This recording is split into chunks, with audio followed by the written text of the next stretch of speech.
അഹങ്കാരം മൂലം സാമ്രാജ്യങ്ങൾ നിനക്ക് കൈവിട്ടു പോകും എന്നൊരു വചനമുണ്ട്. അപ്പൊ നമ്മുടെ മുൻപിൽ ദൈവം ഇട്ടിരിക്കുന്നത് ഒരു ഇട്ടാവട്ട പ്രദേശമല്ല, 2 സെന്റ് സ്ഥലമല്ല.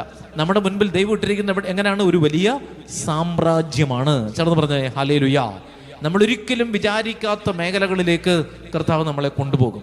നമ്മൾ ഒരിക്കലും സ്വപ്നം പോലും കണ്ടിട്ടില്ലാത്ത സൗഭാഗ്യങ്ങളിലേക്ക് ദൈവം കൊണ്ടുപോകും. നിങ്ങളെങ്കിലും ആത്മാർത്ഥമായിട്ട് നിങ്ങളുടെ ജീവിതത്തെ പരിശോധിച്ചാൽ നിങ്ങൾക്കൊരു കാര്യം മനസ്സിലാകും. നിങ്ങൾ ഒരിക്കലും ചിന്തിച്ചിട്ടില്ലാത്ത ഒരു 30 വർഷം മുമ്പ് നിങ്ങളെല്ലാവരും എടുത്തോ, ഒരു 30 വർഷം മുൻപ് നിങ്ങൾ ഒരിക്കലും ചിന്തിച്ചിട്ടില്ലാത്ത ജീവിതത്തിന്റെ സൗഭാഗ്യങ്ങളിലൂടെ കർത്താവ് നിങ്ങളെ കൊണ്ടുപോയിട്ടുണ്ട്. ചേർന്ന് പറഞ്ഞേ ഹല്ലേലൂയ. ഒരാൾക്കും അത് നിഷേധിക്കാൻ പറ്റില്ല. അപ്പോൾ നമുക്ക് ചില സാമ്പത്തിക ബുദ്ധിമുട്ടുകളുണ്ട്, രോഗങ്ങളുണ്ട്, അതൊക്കെ ഉണ്ട്. അതൊക്കെ ഒരു സൈഡിൽ നിൽക്കും. അതൊക്കെ ആർക്കാണ് ഇല്ലാത്തത്?